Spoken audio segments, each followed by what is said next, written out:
Is the screen visible to you all? Yes, sir. है ना visible? ठीक है। ओके, पैसेज पढ़ लिया क्या? क्विकली एक बार बताओ। Yes, sir. Yes. Okay, Vanshika का यस आ गया, बाकी दिव्या ओके, सेजल, श्रेयसी, वैभव? Yes sir. Yes, sir.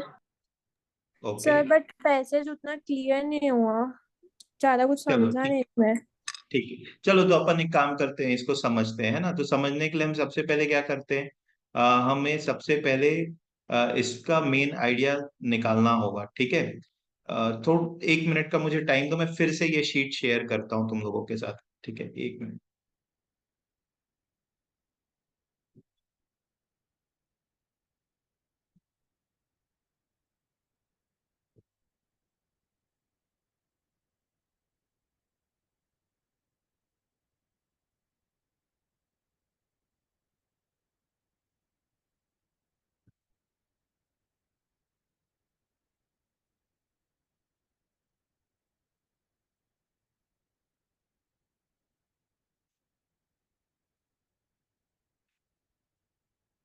हम्म।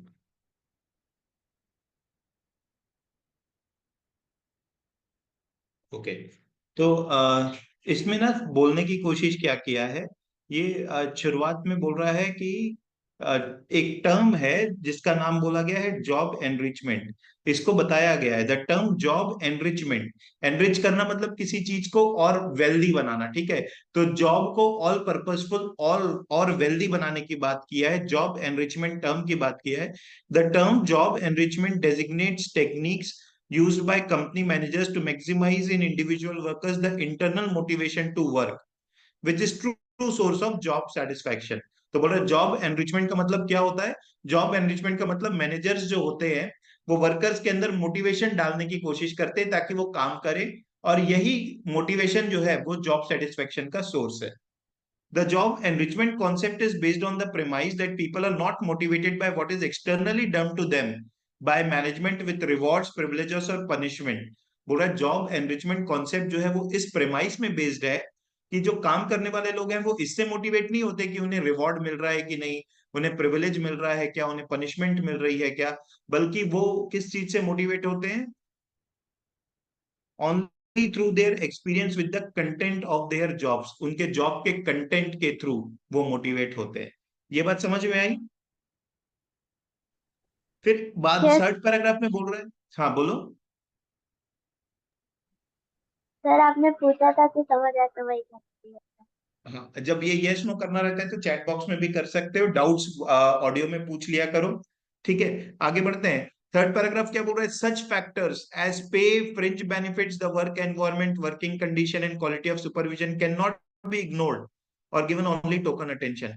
बोल रहा है पैसा, बेनिफिट्स, वर्क एनवायरनमेंट, इन पे ध्यान देना जरूरी है, इग्नोर नहीं कर सकते। लेकिन जो सबसे इंपॉर्टेंट चीज है, but what motivates workers is what they do in their work, उनका काम में वो क्या करते हैं।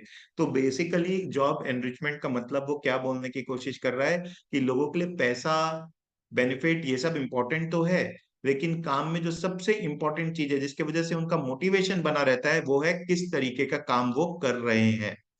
तो अभी बोल रहे हैं मैनेजर्स रिसेंट ईयर्स में देख रहे हैं कि काफी सारे एम्प्लॉयज का बिहेवियर चेंज हो रहा है, ठीक है। और एम्प्लॉयज की काफी सारी प्रॉब्लम्स रहने लगी है, वो एक कंपनी को छोड़ के दूसरी कंपनी जा रहे हैं। एट्रिशन का मतलब होता है एक कंपनी को छोड़ के दूसरी कंपनी जाना। एट्रिशन रेट का मतलब होता है साल में मेरे पास 10 एम्प्लॉय ज्वाइन किए, 5 छोड़ के चले गए, तो 50% इज माई एट्रिशन रेट, जितने लोग छोड़ के चले गए, ठीक है।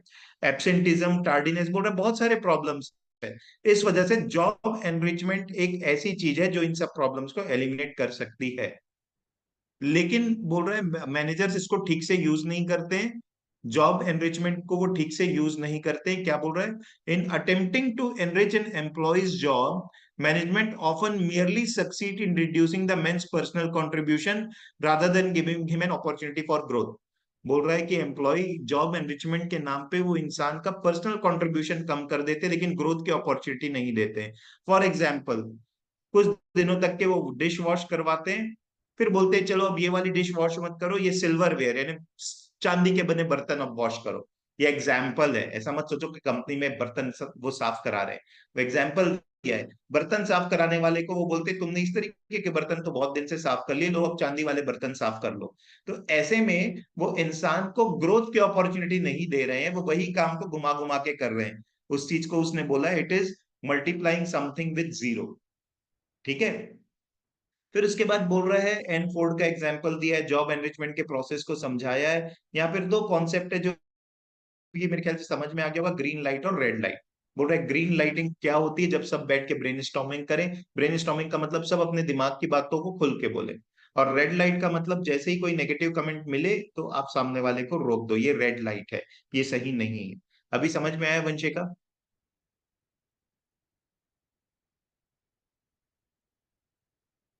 Yes sir. यस. बाकी लोगों को कोई डाउट पैसेज में? ठीक है. तो main idea of the passage is concept of job enrichment. What author is trying to tell us is that job enrichment can be beneficial. ठीक है. It is important and there are instances where managers are not able to use it properly. Okay, तो ये basically passage इस बारे में. चलो questions देखते हैं.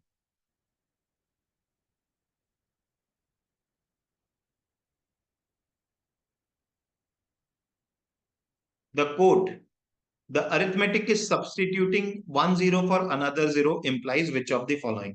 एक जीरो को दूसरे जीरो से बदल दिया, ये किस चीज को के बारे में बात हो रही है, क्या इंप्लाई कर रहा है? बहुत इजी है क्योंकि मैंने आपको पूरा पैसेज समझा दिया है, तो ये सबका सही होना चाहिए.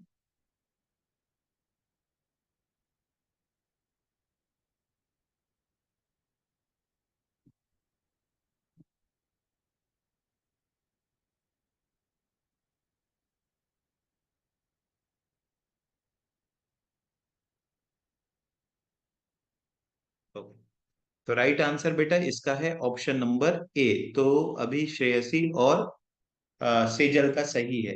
क्या है, arithmetic is substituting one zero for another zero, किसके बारे में बोला?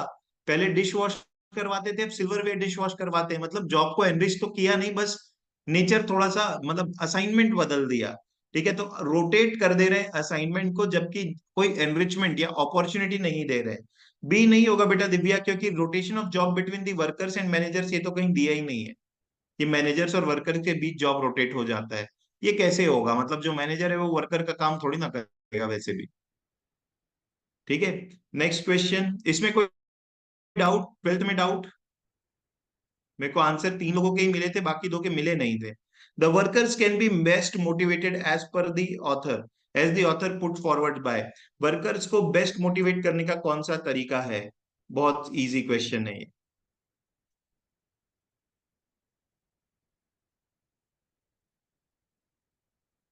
मुझे सबके आंसर्स चाहिए. सेजल का आ गया है. Vaibhav good. Yes Shreyasi. Yes. So four of you have given me the answer. Right answer is, passage का पर्पस ही यही है लिखने का कि उनके काम को मीनिंगफुल बनाओ.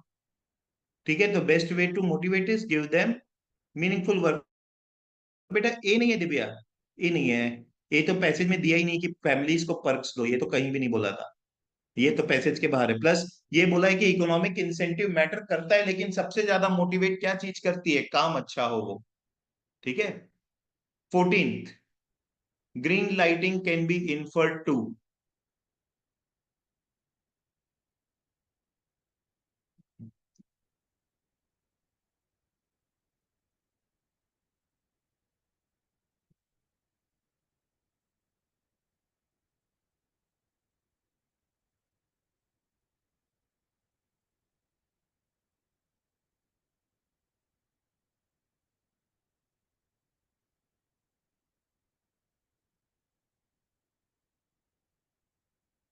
Yes.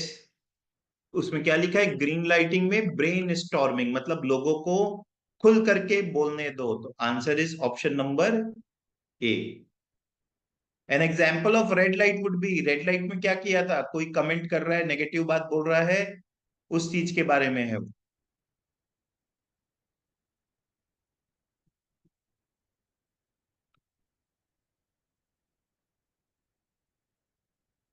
Yes, yes Sejal, Divya right, yes Vanshika, yes. Vaibhav गलत बेटा, आंसर डी है। पढ़ो ना, रेड लाइट कहाँ है तुम्हारे पास, शीट है ना, लास्ट क्लास में भेजे थे।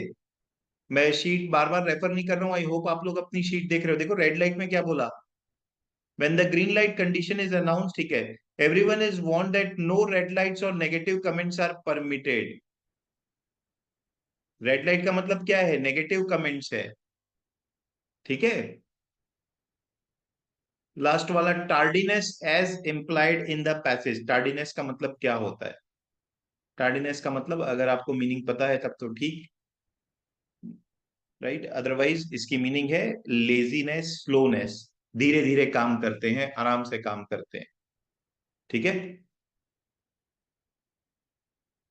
चलो, छोटा सा पैसेज है।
डन।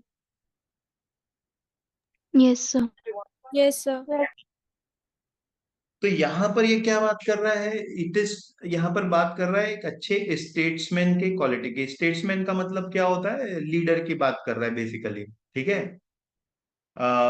तो बोल रहा है एक अच्छा स्टेट्समैन जो होता है वो एक ऐसा इंसान है जो दूसरों की सुनता है, सिर्फ अपने फ्रेंड्स की नहीं सुनता है, अपने एनिमीज की भी सुनता है।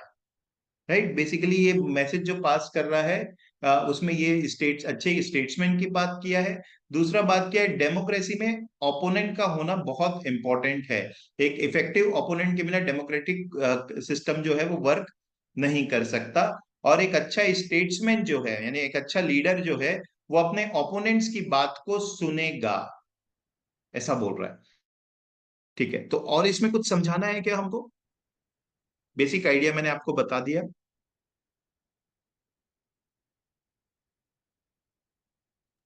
जल्दी से यस सर नो में रोल जवाब ऑफ दो। माइनॉरिटी। हाँ, सर रोल ऑफ माइनॉरिटी।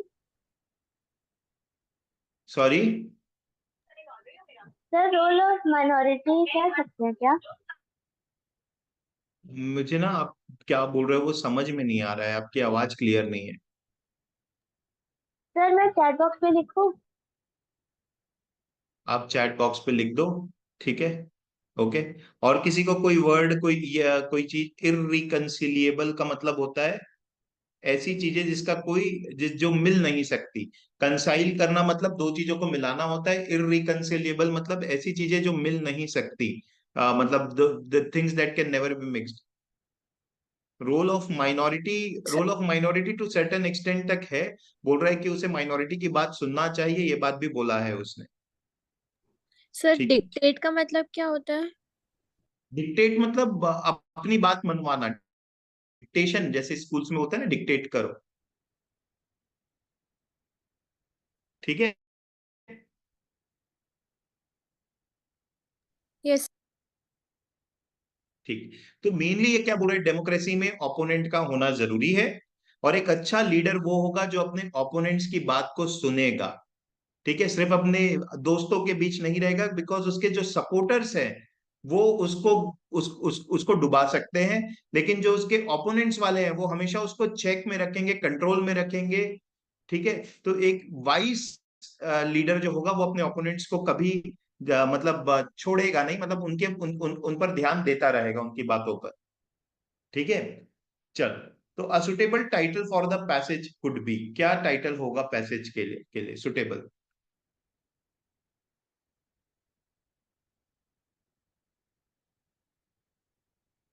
नहीं बेटा, नहीं। आंसर बी नहीं है, आंसर है ए, बैलेंस ऑफ पावर। आप पैसेज को देखो इस तरीके से कि वो किस चीज के बारे में है। वो बोला बेसिकली डेमोक्रेसी में ओपोनेंट का होना जरूरी है। ठीक है, और एक अच्छा लीडर जो होगा वो ओपोनेंट्स की सुनेगा, वो उसको जाने नहीं देगा। तो पूरे पैराग्राफ में ऑपोजिशन और ओपोनेंट के बारे में जिक्र ज्यादा हुआ है, बात ज्यादा हुई है। थीम आपकी ये है। ठीक है। डेफिनेटली एक डेमोक्रेसी में उसने स्टेट्समैन की क्वालिटी क्या है, वो क्या होनी चाहिए, वो भी बताई है। ये यहाँ पर बताया है इसने, ये बातें भी की है। ठीक है। Right, so it is about not statesmanship, it is about balance of power in democracy. मतलब मतलब पावर हमेशा बैलेंस में होना चाहिए। ठीक है। ओके, चलो नेक्स्ट 17 18 देखो।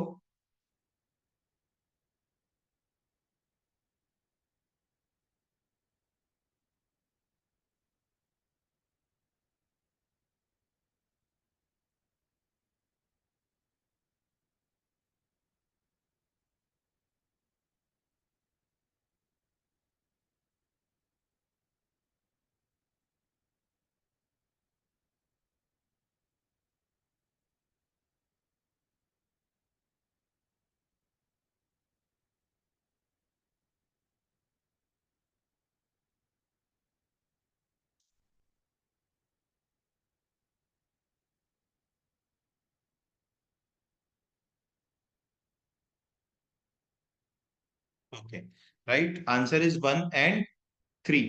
should never offend and should rule by consent. क्या दिया है never offend? It is not sufficient that party in power should never outrage the minority. Outrage करना मतलब गुस्सा दिलाना, offend का मतलब भी वही। तो बोल रहा है ये बस काफी नहीं है कि वो outrage ना करें, ठीक है। और एक coercion वाली भी बात बोली, they should rule by consent rather than coercion. Should follow the dictate of the minority, इसका मतलब थोड़ा एक्सट्रीम हो जा रहा है। ये बोलने की कोशिश कर रहा है कि उनको हर बात उनकी माननी चाहिए।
हाँ जी,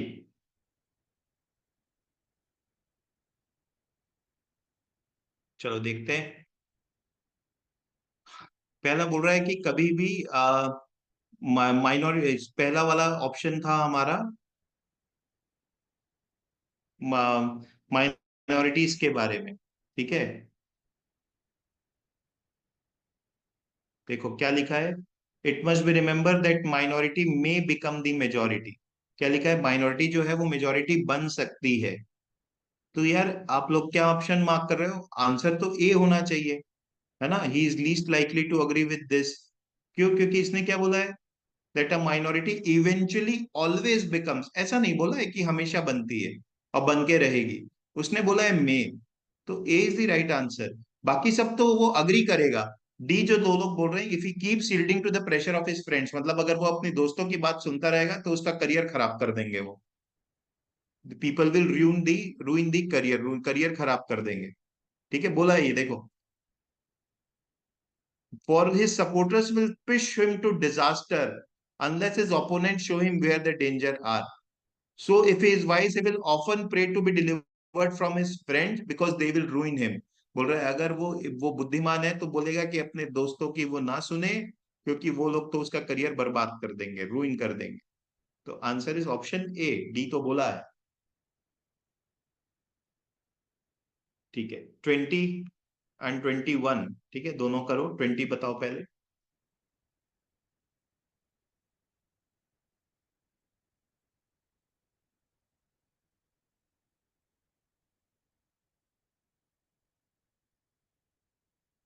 नहीं, ठीक से पढ़ो, पैसेज में आप ठीक से पढ़ो।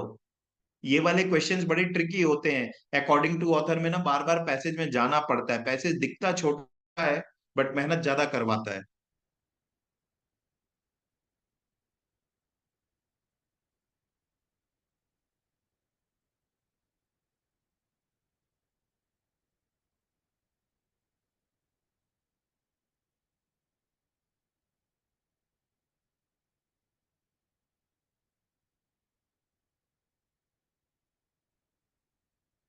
नहीं बेटा, गलत आंसर दे रहे हो आप लोग सब। According to the author, national unity in democracy depends upon even balance of power. ये तो है ही है। ये अगर है तो ऑप्शन बी आंसर नहीं हो सकता। 2 और 3 देखते हैं। When the balance is uneven the party in power might become autocratic. Party in power autocratic बन सकती है। और तीसरा है, a situation of uneven balance of power might encourage the opposition to become adamant and unyielding. बोल रहे हैं अगर uneven power of balance of power है तो ऑपोजिशन जिद्दी बन सकता है। मतलब किसी भी तरीके से पावर का इम्बैलेंस जो है वो प्रॉब्लमैटिक है। क्या ऐसा दिया हुआ है, देखते हैं।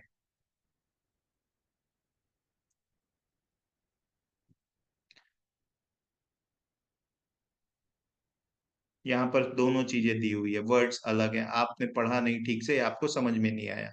The national unity of a free people depends upon a sufficiently even balance of political power to make it impracticable for the administration to be arbitrary. बोल रहा है बैलेंस ऑफ पावर ऐसा होना चाहिए कि जो एडमिनिस्ट्रेशन है, मतलब जो रूलिंग है, वो मन मर्जी की चीजें ना करने लगे। आर्बिट्ररी मतलब जैसा मन कर रहा है वैसा करना। और ऑपोजिशन जो है वो रिवॉल्यूशनरी या इररिकंसिलिएबल ना बन जाए, मतलब जिन्हें शांत नहीं कराया जा सकता, जिन्हें मिलाया नहीं जा सकता। तो all the things are given, answer is 1 2 and 3 all the things are given. वो उस लाइन में दोनों चीजें दी हुई है। You have missed that line, और perhaps you have not understood the meaning of that line. 21।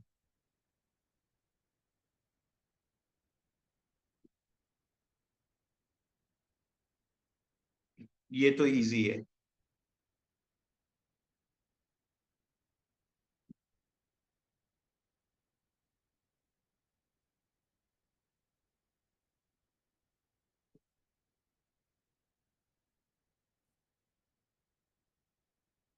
Sejal, poor poor, ये वाला इजी क्वेश्चन है।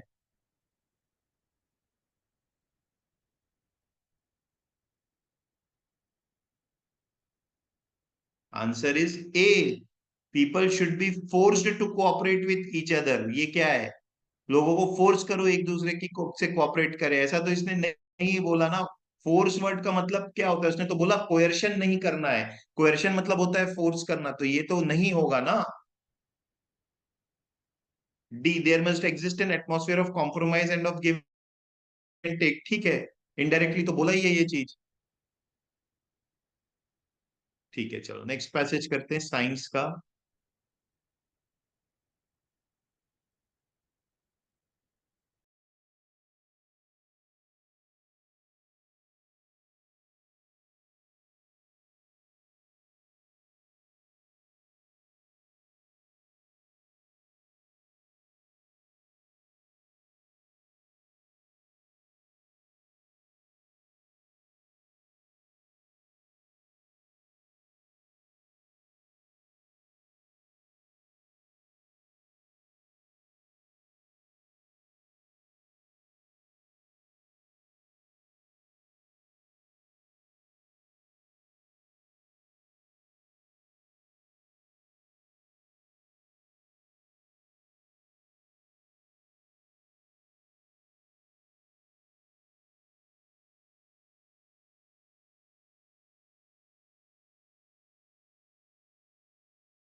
हो गया।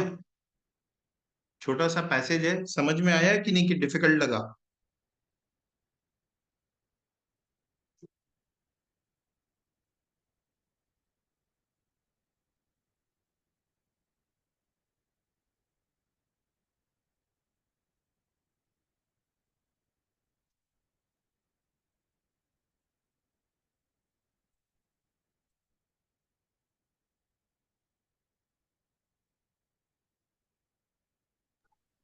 सर आया है समझ में।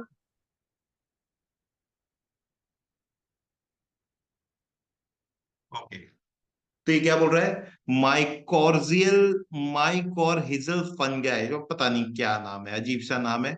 तो हम इसको एम पढ़ लेते हैं अभी के लिए, ठीक है, क्योंकि बार बार प्रोनाउंस करने में भी प्रॉब्लम होगी, बोलने में प्रॉब्लम होगी, पढ़ने में भी अच्छा नहीं लग रहा है।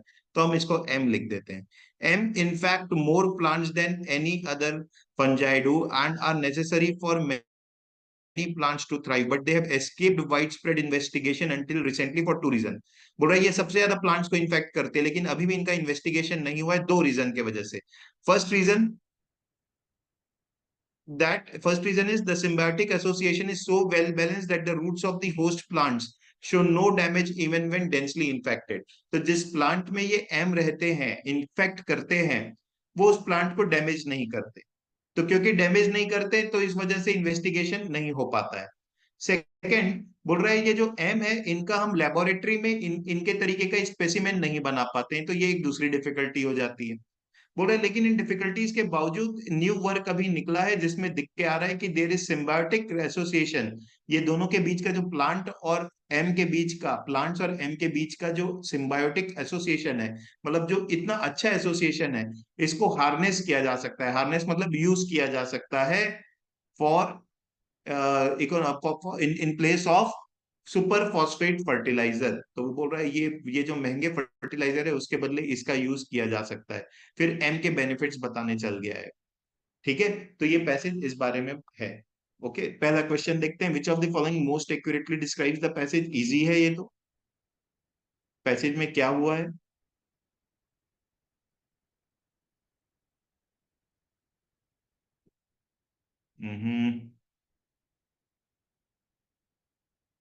अबंडनिंग का मतलब क्या होता है? छोड़ देना।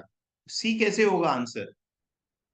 एबंडन करने का मतलब होता है छोड़ देना। तो बोल रहा है कि एक डिफिकल्ट एरिया ऑफ रिसर्च है, उसको छोड़ दो, मतलब आप बोल रहे हो कि एम के ऊपर रिसर्च मत करो, ये बोल रहा है क्या? नहीं बेटा, answer is B, a summary report of new findings. बोला ना, एक नई फाइंडिंग ये पता चला है, उसकी रिपोर्ट में दो चीजें बताया। A description of replicable experiment is wrong, it is not a replicable. Replicable का मतलब क्या होता है? जो कॉपी कर सकता हो, बट ये तो कॉपी ही नहीं हो सकता ना, यही तो प्रॉब्लम है कि लैब में बना नहीं सकते। तो ये तो बिल्कुल ऑपोजिट है। हमारा वोकैब अगर पुअर है तो हम गलत आंसर्स मार्क करते जाएंगे। A description of replicable experiment, replicable का मतलब होता है एज इट इज लेबोरेटरी में बन जाएगा वैसा, बट ये तो बन ही नहीं सकता, तो रेप्लिकेबल तो है ही नहीं। ठीक है, 23 बताओ, इजी है ये तो, सही बताओगे I hope.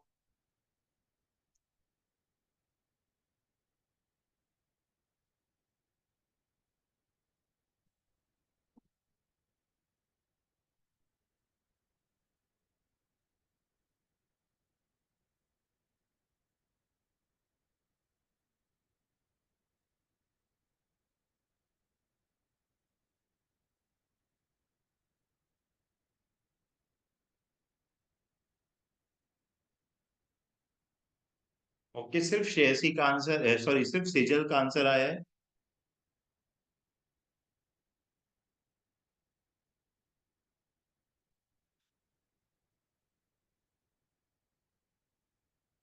Come on, very direct in nature, passage में साफ साफ तो दिया है।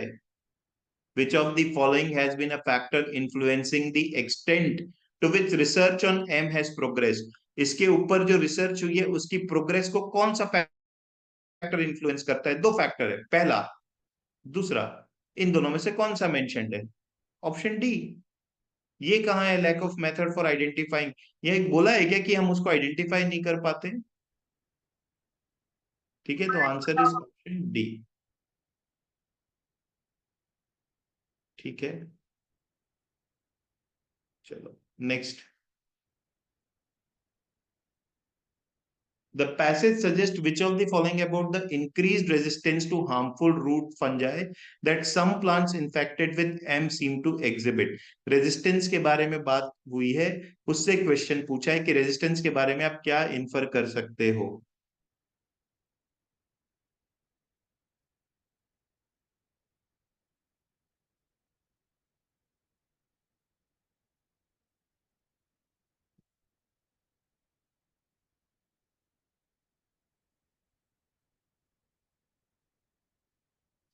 चलो, तो क्या इंक्रीज रेजिस्टेंस से इंप्रूव नाइट्रोजन फिक्सेशन हो रहा है क्या? तुम कह रहे हो वो दिया है, चलो देखते हैं। Certain symbiotic associations with also increase the host plant's resistance to harmful root fungi. बस रेजिस्टेंस की बात यहां से यहां तक किया है, इसमें नाइट्रोजन फिक्सेशन तो कहीं भी नहीं दिया है। Whether this resistance results from this or whether this resistance results from exclusion of harmful fungi or from metabolic change or from increased vigor is not determined. बोल रहा है कि रेजिस्टेंस बढ़ जाता है, लेकिन ये रेजिस्टेंस किस वजह से बढ़ता है, ए के वजह से, बी के वजह से या सी के वजह से, ये नहीं पता किस वजह से बढ़ता है। तो आंसर क्या होगा? आंसर इज ऑप्शन ए, कि कम से कम 3 हाइपोथेसिस है जिसके वजह से ये इंक्रीज हो सकता है। हाइपोथेसिस मतलब 3 अलग अलग थ्योरीज हैं जिसके वजह से ये इंक्रीज हो सकता है। किसके वजह से हो रहा है ये नहीं पता, ए, बी या सी। क्वेश्चन समझ में आया? अच्छा क्वेश्चन था।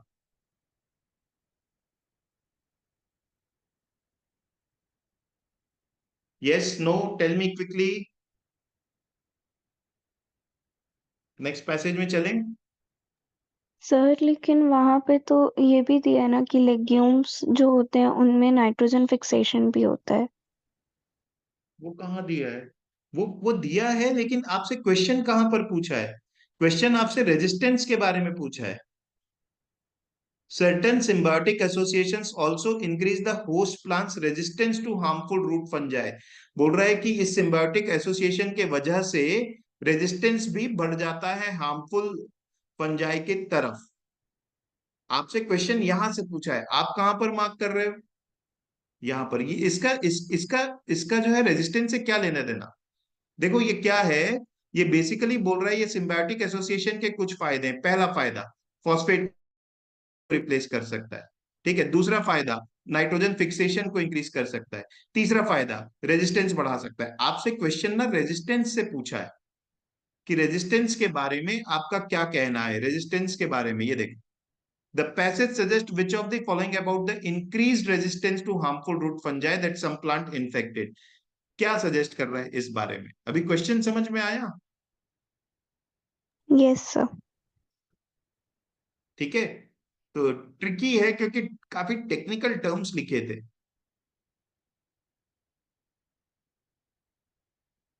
ठीक है, चलो लास्ट वाला पैसेज करते हैं, फिलोसफी से है। तो देखो अलग अलग थीम के पैसेज, जैसे जैसे साइंस लिटरेचर इनमें हम चले गए डिफिकल्ट होने लगा। ठीक है, चलो।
कि बहुत डिफिकल्ट पैसेज है, ठीक है। कुछ कुछ पार्ट्स हमें समझ में आते हैं, कुछ पार्ट समझ में नहीं आते हैं। It is a tricky passage to understand, but let us try what it is all about, ठीक है। जितना हम हमें अब क्वेश्चंस को आंसर करने के लिए जरूरी, वैसे सच बोलूं तो क्वेश्चंस को आंसर करने के लिए बहुत सी चीजें जरूरी नहीं है, ठीक है।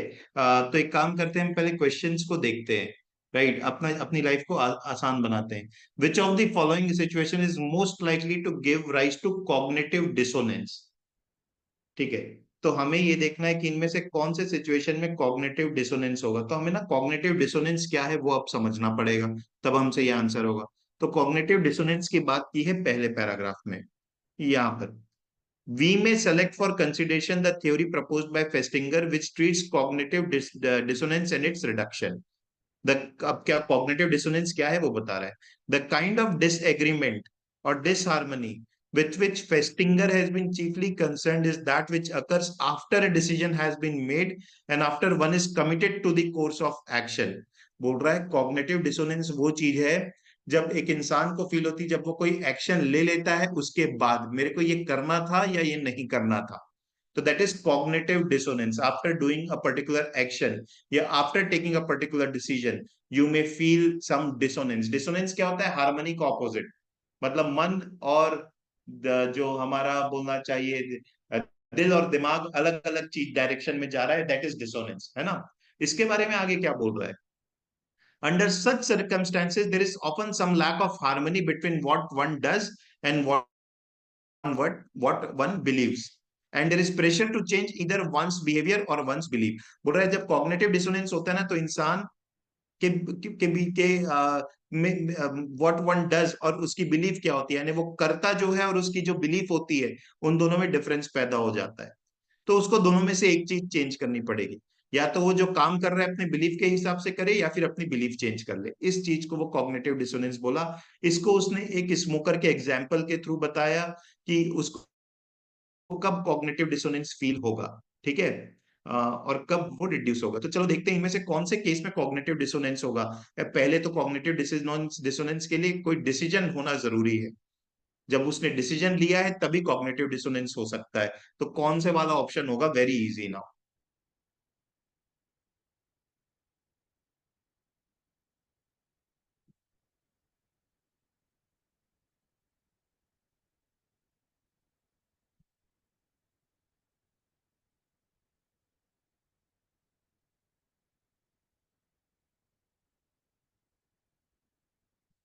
कॉग्निटिव डिसोनेंस, उसने कोई काम कर दिया उसके बाद उसे लग रहा है कि शायद ये गलत काम हो गया।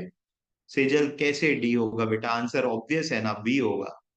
उसने 3,000, उसे किसी ने बोला कि तुमने जिसके लिए 3,000 रुपए दिए वो 100 रुपए का है, डिसीजन ले चुका है, काम हो चुका है, that is cognitive dissonance,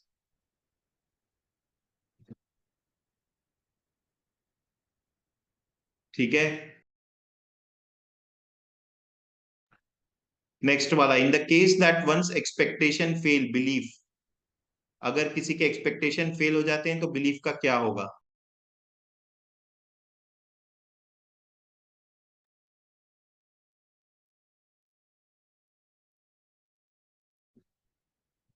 answers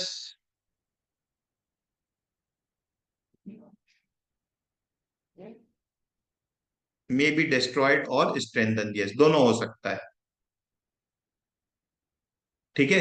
बोला है कुछ लोगों का स्ट्रेंथन हो जाता है, कुछ लोगों का डिस्ट्रॉय या वीकन हो जाता है। Answer is D. 27, with which of the following statement would जंग be most likely to agree? अब जंग के बारे में पढ़ना पड़ेगा। हम इसी तरीके से पैसे समझ भी सकते हैं।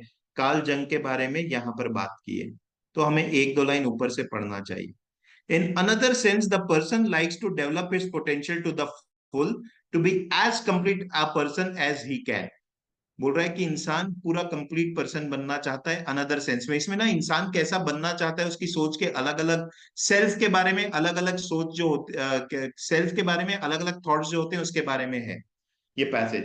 तो यहाँ पर बोल रहा है कि एक तरीके का इंसान ये भी होता है जो अपने फुल पोटेंशियल को अचीव करना चाहता है।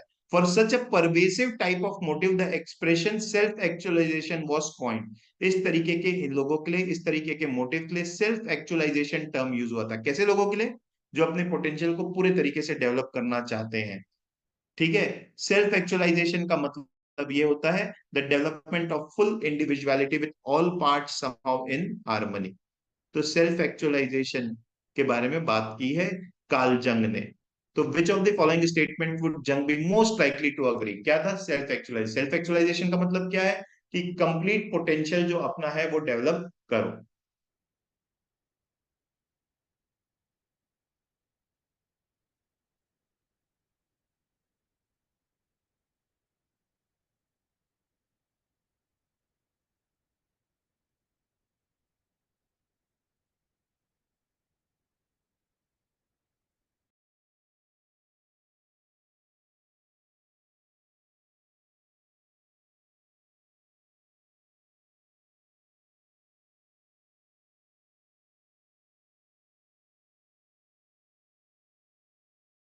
ओके, यस वैभव, तुम्हारा आंसर सही है। Option D is the right answer. Parents should encourage their children to pursue any interest the children might have. Full potential कब डेवलप होगा? जब वो अपने इंटरेस्ट की चीज करेंगे। ये नहीं बेटा, ये क्या है? They should give complete freedom. Complete freedom से पर्सनैलिटी डेवलप होगी कि नहीं क्या पता। फुल पोटेंशियल डेवलप करना है तो इंटरेस्ट की चीजें करना है। सेल्फ एक्चुअलाइजेशन, सेल्फ को जो अच्छा लगता है वो करना है। The best title for this passage is,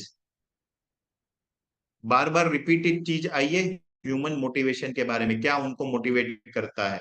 answer is option number B, self reference in human motivation. कैसे इंसान अपने बारे में सोच के मोटिवेट हो रहा है, हर किसी की वो बात कर रहा है। कॉग्निटिव डिसोनेंस की भी, कार्ल जंग के बारे में भी। ठीक है, चलो ये क्वेश्चंस करो। विच of the following author would which of the following statement would the author disagree with?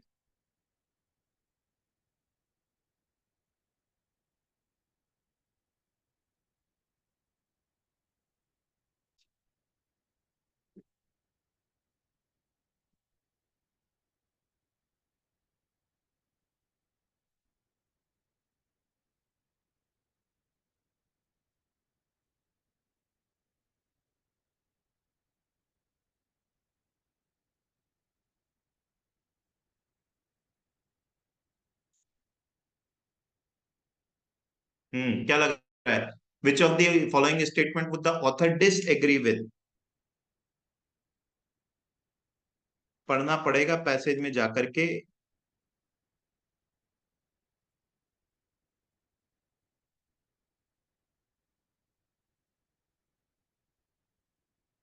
ये देखो पहला वाला जो है वो गलत है। क्या बोल रहा है ये? The tendency to be consistent is but one aspect of how self-perception influence motivation. Tendency to be consistent is one of the aspect. Is but one aspect मतलब एक aspect है, यानी और भी aspect है। यहाँ पर क्या बोल रहा है? Is the only aspect। तो आंसर क्या होगा? Option number A. बाकी दोनों चीजें जो है वो ऑथर ने बोली है। ये तो अभी हमने पढ़ा ही था, ये तो है।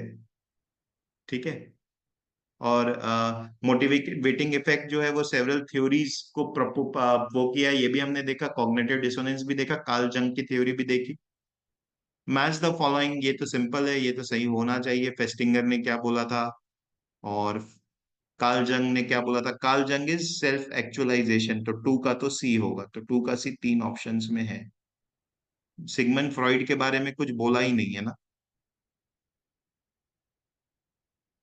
फेस्टिंगर ने का बोला है कॉग्निटिव डिसोनेंस के बारे में। तो वन का होगा डी। तो राइट आंसर क्या हो गया हमारा? वन का डी दो में है, ये वाले में, बट इसको हमने एलिमिनेट कर दिया है। थर्ड होगा नहीं। Answer is option one. ठीक है। तो ये जो पैसेज था ये बड़ा डिफिकल्ट पैसेज था। इस पैसेज में जो बेसिक इसने बात की है, अगर अब हम शुरू की 4-5 लाइनों को देखेंगे तो हमें समझ में आएगा। हर इंसान के attitude, one likes to think that one's attitudes belief and related behaviour form a consistent pattern. हर इंसान ये सोचता है कि उसका जो एटीट्यूड है, उसका जो बिलीफ है वो कंसिस्टेंट है। ठीक है, वो कंसिस्टेंट है, वो हमेशा एक जैसी बिलीफ रखता है। फिर आगे बोल रहा है incongruity that is detected results in sense of imbalance और dissonance which the person then seeks to correct. कभी कभी इनकॉन्ग्रुइटी होती है। इनकॉन्ग्रुइटी का मतलब क्या होता है, उसकी जो एटीट्यूड है या बिलीफ है वो कंसिस्टेंट नहीं रहते। तो उस समय इंसान क्या करता है, इंसान को ये लगता है कि कुछ कुछ डिसोनेंस हुआ है, कुछ डिसहार्मनी हुई है, तो इसको मैं ठीक कर लेता हूँ। इसको ठीक करने के कुछ मोटिवेटिंग इफेक्ट्स होंगे, कुछ मोटिवेट करके वो ठीक करने जाएगा। The motivating effects of the need to correct incongruity, imbalance और dissonance has been the occasion of several theories. वो क्यों जाकर के अपने बिहेवियर को ठीक करने की कोशिश करता है, इसके लिए सेवरल थ्योरीज बनी है। पहले उसने बात किया है कॉग्निटिव डिसोनेंस की, ठीक है, फिर उसने बात की है कार्ल जंग की। तो ये बता रहा है कि बेसिकली हम अपने आप को सोचते हैं कि हम बड़ा कंसिस्टेंट एटीट्यूड है, कंसिस्टेंट बिलीफ है हमारी, बट कभी कभी हम वैसा नहीं एक्ट करते जैसे हम अपने आप को बिलीव करते हैं। तो उस केस में हम अपने आप को सुधारने के लिए जाते हैं। और ये जो हम काम करते हैं इसके वजह से काफी सारी थ्योरीज बनी है, काफी सारी स्टडी इसके ऊपर हुई है। That is what the passage is about. ठीक है, चलो, एनी डाउट?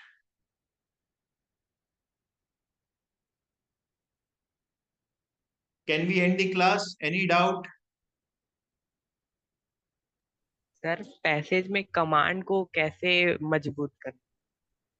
देखो, ये काफी डिफिकल्ट पैसेज था, और यही नहीं, जो लास्ट के 3 पैसेजेस हमने किए ये काफी ज्यादा डिफिकल्ट पैसेज थे, मतलब लास्ट वाला सबसे डिफिकल्ट था, राइट? अब हमने पहले अब हमें जैसे कार्ल जंग के बारे में सुन लिया है, सेल्फ एक्चुअलाइजेशन टर्म हमने पहचान लिया है। अगली बार जब ये इस तरीके का कोई पैसेज आएगा ना सेल्फ एक्चुअलाइजेशन का, तो तुम्हारे लिए इजी हो जाएगा, ठीक है, राइट? तो अगर पैसेज में पकड़ सुधारनी है ना, तो अलग अलग फील्ड के पैसेजेस पढ़ना होगा हमें। हमें रेस्ट्रिक्टेड नहीं रहना है कि हम एक ही तरीके के आर्टिकल्स पढ़ेंगे, उससे हम कंफर्टेबल हो जाते हैं। बट जैसे फिलोसफी हमारे लिए एकदम नई फील्ड आई, तो हमें ये समझ में ही नहीं आ रहा था कि ये यहाँ पर बोलने की कोशिश क्या कर रहा है।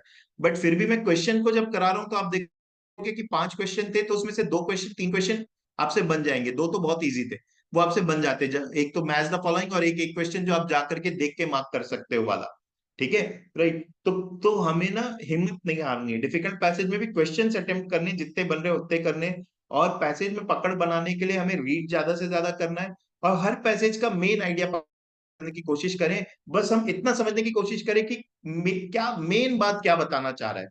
अब ये तो समझ में आ जाना चाहिए कि कार्ल जंग मेन इंसान तो नहीं है, फेस्टिंगर मेन इंसान तो नहीं, क्योंकि 2 मेन इंसान नहीं हो सकते। इन्होंने जो काम किया है उसके बारे में वो बताना चाह रहा है। वो काम के बीच की कॉमन लिंक अगर मैं निकाल लूं तो मेरा काम आसान हो जाएगा। वो हमेशा शुरुआत में दी हुई होगी इस तरीके के पैसेज।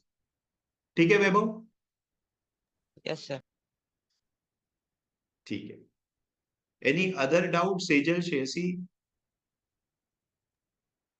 No sir. है ना? आप चिंता मत करना, क्लैट में इस तरीके का पैसेज नहीं आएगा, बट हम आपको डिफिकल्ट वाले भी पैसेज करवा रहे हैं। ऐसे पैसेजेस नहीं आए हैं इतने डिफिकल्ट लेवल के। ओके, ठीक है, चलो, ओके, बाय।